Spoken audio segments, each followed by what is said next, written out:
This is the politics of everything, and I'm your host, Amber Daines. Welcome to the podcast where we want to discuss the politics of everything, from money to motherhood, nutrition to narcissism, startups to secularism, the environment to equality, and much more. Our guests are experts in their field or topic of choice, even if you've not yet heard their name. This is a bipartisan podcast, so while we love exploring varied views and get a buzz from a healthy debate, by no means is this a one-sided forum for any one political view. So please listen up and enjoy the politics of everything. Cyber risk is a critical concept that many in the business and government worlds have to deal with on a regular basis, especially in a hyper-connected online world that covers everything from banking to medical records. Claire Pales is the best-selling author of The Secure CIO and director of 27 Lanterns, a consulting company committed to helping organisations create and sustain effective information and cybersecurity teams. For more than 15 years, Claire gained experience establishing teams and leading award-winning security strategies throughout Australia and Asia, including Hong Kong, China, and India. Claire's information and cybersecurity career spans from utility companies and telcos to online and e-commerce teams. Based in Melbourne, Claire is a mum to four, a sought-after speaker, an industry writer and advocate for women in cyber. And here today, she's explaining more about the politics of cyber risk. Welcome to the show, Claire. Thanks so much for having me. Okay, so what did you want to be when you grew up, and did that happen? Obviously cyber wasn't necessarily on the radar, but did you want to be a ballerina or an astronaut? What were the things that you wanted to do? Well, originally I wanted to be a journalist when I was younger, and I, in fact, did my work experience at the local paper. But as a school leaver, I wanted to be a police officer, and I went to uni and studied police studies. And it held my interest in protecting the community, but it also opened my eyes to the world. And I never actually ended up joining the force. But I went on to do a postgrad in electronic crime, and I worked closely with the police early in my career. And I guess working in cyber, some might say I'm in a corporate policing role. And while my dream of journalism never came to fruition, I'm an author and a blogger and an advisor to the industry. So I guess I write for public consumption most days. So I guess I've got the best of both worlds of what I wanted to be when I was a kid. So there is that kind of path where you can look back and join the dots and you can sort of see how you ended up where you are. Yeah, I mean, as you said, cyber wasn't really on the radar sort of 15 or 20 years ago, but my experience sort of evolved after my studies. So I started off as a paralegal and at the Yellow Pages, and it was owned by Telstra at the time. And by chance, I met the woman who led Telstra's support for law enforcement, and I convinced her to give me a job. So I spent the next 11 years at Telstra in corporate security and fraud roles. And then that led me to a job in Hong Kong as a head of cyber. So it sort of evolved. I've always been in sort of security roles throughout my career, but when cyber was really coming to the forefront, I landed in a role in Hong Kong as in a regional position. So, and I really got sort of 10 years of experience in a big hurry in that role. So I'd never planned to work in Asia, and I'm not really a technologist. So I pride myself on helping organisations protect people from cyber attack, I guess, more than from the technology perspective. And yeah, I guess after that, I found a niche in the market and decided to work for myself but remain in cyber. Totally interesting. And look, without wanting to put too much of a gender lens on it, you do mention that you're an advocate for women in cyber. Would there have been many women working in this arena when you were starting out? Yes and no. I guess it really depends on how you define cyber security or information security. So there's a lot of women in the industry across it. But if you come down to sort of specific numbers that are surveyed, it's really only about 10 or 11%, I guess, in the traditional cybersecurity roles. But I had a couple of role models that I looked up to locally, and you know, one of them was the woman that I originally met, and she was doing great things in terms of the technology side. So there's not a lot around, but you can certainly find them if you go looking for them. Absolutely. So tell us a bit about your business, 27 Lanterns. What do you actually do, and who do you mostly work with, in what capacity? So when I decided to work for myself, I looked at my job as a head of cybersecurity, and I considered what I liked best about it, because that was what would, I guess, motivate me to run my business and get out of bed every day. So it was really building teams. And so 27 Lanterns helps organisations find and retain great cybersecurity leaders. And I work with businesses to understand why they're hiring a security leader and the value that person can add to their organisation. And then I coach and mentor that incoming leader. Security is often an isolated role, and so some external support can go a long way to achieving success. And generally, I work with mid-size organisations who are hiring their first cybersecurity leader and help them with direction in terms of that. That's interesting. So how long would that cycle generally take? Like how long would you work with a client who's sort of onboarding someone in that capacity? It can be as short as a few weeks, and as long as one of the engagements I've done took just over 5 months. But I guess it's really dependent on the leader who I'm working with, the hiring manager or the person that will be directly reporting to, and their sort of true sense of what they're after. And once they've got those non-negotiables in place, we can move pretty swiftly and work through the candidates and really come to a landing on who's the most appropriate for the job. And on the flip side of that, if there's no one in the market that is going to meet those non-negotiables, to be upfront and honest about that as well. So it's a work in progress, making sure that you hire the right person for where your organisation is in terms of cybersecurity maturity at the time. And how can businesses become more cyber secure when it seems like the hackers are getting faster and it's more invasive than ever before? It just permeates all level of business and all types of transactions. I mean, what's some of the ways businesses can keep ahead of the pack, if you like? I would definitely recommend that organisations try to get the basics right. So cybersecurity threats or attacks are often opportunistic. So they happen because businesses get busy doing business and they forget about general security hygiene. So keeping your systems up to date. What sort of things are we talking? So keeping your systems up to date with patching. So, making sure that you've always got the most up-to-date versions of software and making sure that someone's keeping an eye on that, especially as new threats come about, and educating staff about their role in protecting organisations. So, you might have heard the old cliche that people are the weakest link in security, and I think that's because people are trying to get their job done and they use technology to do that, and sometimes they take shortcuts to make that happen. So often their heart's in the right place, but they can put their business at risk by doing that. And I guess the other part of it is having a workable plan in place to bounce back. So if you are the victim of cyber attack in terms of your organisation, having a plan in place and some experts around you that help you to bounce back really quickly and be resilient. Absolutely great advice. So what are some of the biggest challenges that you've experienced over the years in your sector? Like there's probably millions, but if there was sort of a couple that stood out for you, what would it be? There's probably two that stand out. And one is that more and more businesses are now becoming aware of the need to protect themselves from cyber attack, and it hasn't always been that way.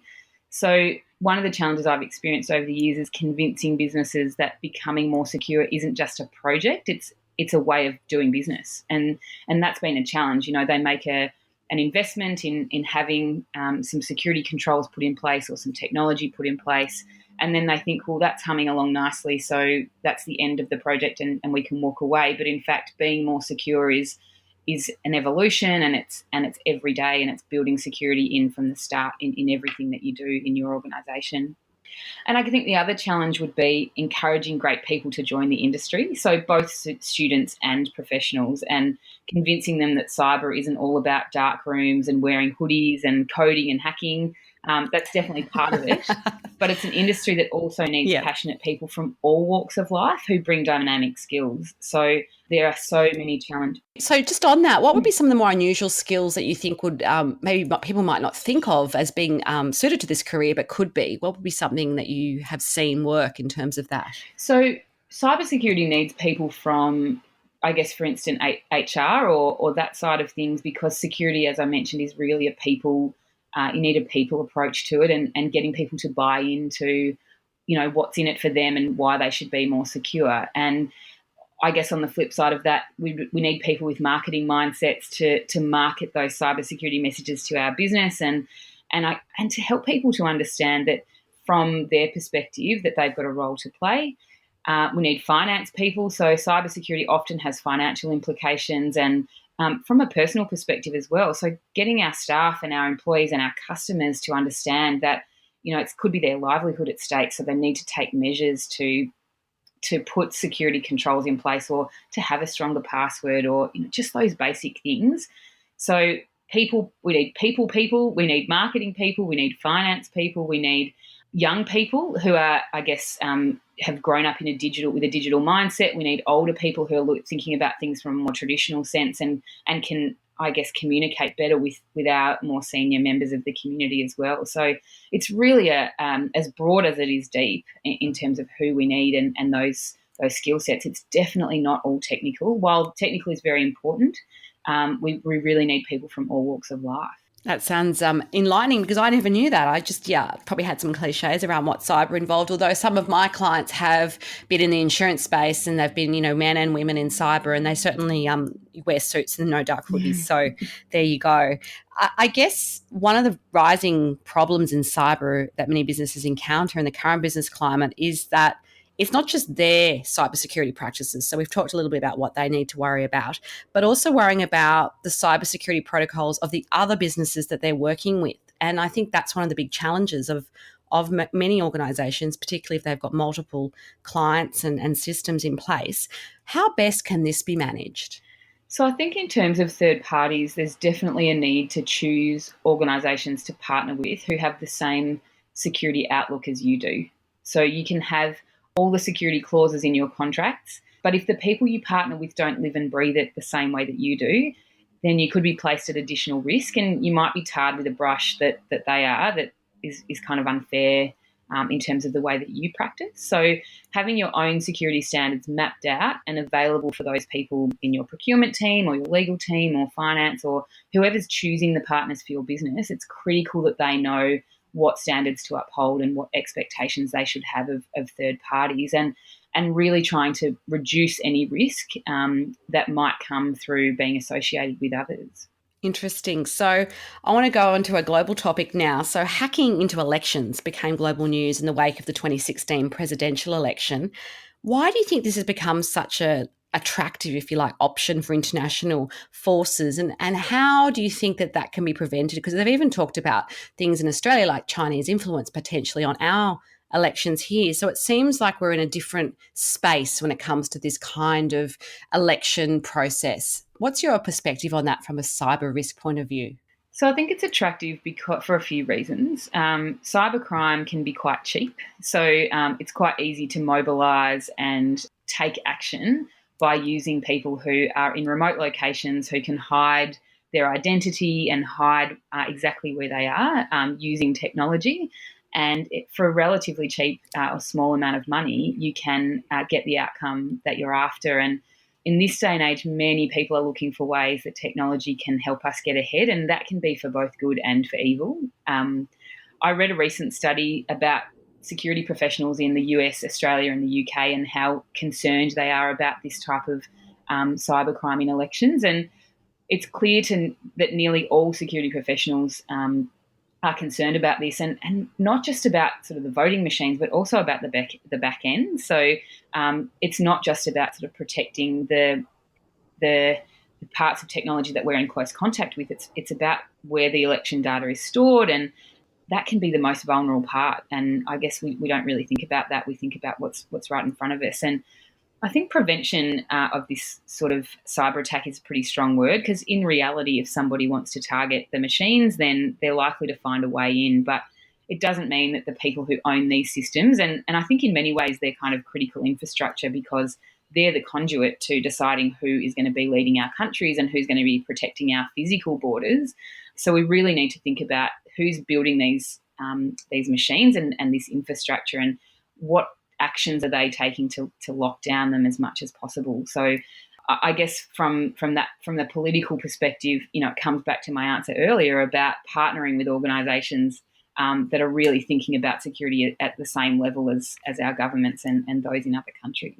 Totally. And I think it's one of those things, and now it's top of mind because it has become so newsworthy as well. Perhaps 5 years ago, we wouldn't have even really thought about that in terms of the more Western democratic countries anyway, we would have seen that as something that, election meddling was something that happened in dictatorships. So I think it's just a sign of the times as well that everyone needs to be more aware of this as a possibility. So you mentioned before the lady who gave you your first, I guess, foray into cyber, but have you had any other memorable mentors in your career? And if you could explain a little bit about who they are and what they've taught you. Sure. So I've had a lot of people, I guess, that I've looked up to in terms of role models, but two people that stand out the most would be one who was a boss of mine at Telstra, and he encouraged me to take every opportunity that came at me with two hands and sort of really hold on. And he'd had some regrets in his own career journey. And I guess I was able to learn from his experience, especially when it came to things like taking roles overseas and starting my own business. And he really encouraged me at an early age. He promoted me to be a manager when I was only about 24. And that was really the start of me taking advice from him and learning how to be a really great security professional and learn from his experience. The other significant person, I guess, is probably my husband, even from a career perspective. And when I met him, we were poles apart in terms of my approach to work and his. I was convinced that I had to do everything for myself and take the load on of trying to do things. And he was the king of outsourcing. He was, getting other people to pull levers for him and make things happen. And I guess he's taught me to remove some of the pressure on myself by having others take on some tasks. And there are other people around you who can do things for you. And then together, as the parents of 4 children, his approach to outsourcing has become really, really important to make sure that we can put the kids at the centre of what we do and get others around us to help us with business and other activities. So I guess that's been a key learning for me, is that I don't have to do it all for myself and then I can get the support of others. And I think that's a really important thing if you're juggling caring responsibilities as well, because there's only so many hours in the day and there's only one of you. So I think the outsourcing thing is something that we can all benefit from for sure. And I know I've learned to do that over the years as well. I don't know why we all think we can do it better and faster and whatever, but you just end up burning out, is in my experience anyway. So your final words, what would be your best tips for businesses wanting to get ahead in the politics of cyber risk? So I guess there's a cliche that there's only 2 types of businesses, and there's those who have been breached and those who just haven't worked out that they've been breached yet. And so I guess the key thing is partnering with trusted experts. So no matter how big or small your business is, because cybercrime can be really crippling for small business, and so they need to be just as focused on this as the big corporates, and being prepared, as I mentioned earlier, have good security hygiene, having a tested response plan in place. It's really about being resilient. If you think about the fact that at some point it will happen to you, then how would you come back from that? How would you be back online quickly? How would you be back serving your customers as quickly as possible? And don't be afraid to invest in security. Employing dedicated security professionals is really important, but also just having really great technology at your fingertips and asking for advice about what those technology measures should be. And I think most organisations are coming to this realisation now that they have to, it's the cost of doing business is to invest in some security controls or having that outsourcing model of getting others to do it for you. So being prepared, knowing that you're resilient and taking some investment in the security of your organisation would be my best tips for wanting to get ahead in this space. Absolutely fantastic to have you on the Politics of Everything today. If you want to contact Claire Pales, there will be some details on our show notes as always. Until next time, keep well. Thanks for listening today. If you've enjoyed the Politics of Everything, we thrive on feedback. So please add a short review and share the podcast with your network, your friends and family. I'm also always on the hunt for fabulous new guests, so if you've got a view to share and an idea how to get our listeners excited, please email me at amber@bespokecomms, that's BESPOKECOMMS.com.au, and we'll be sure to get back to you. Until next time.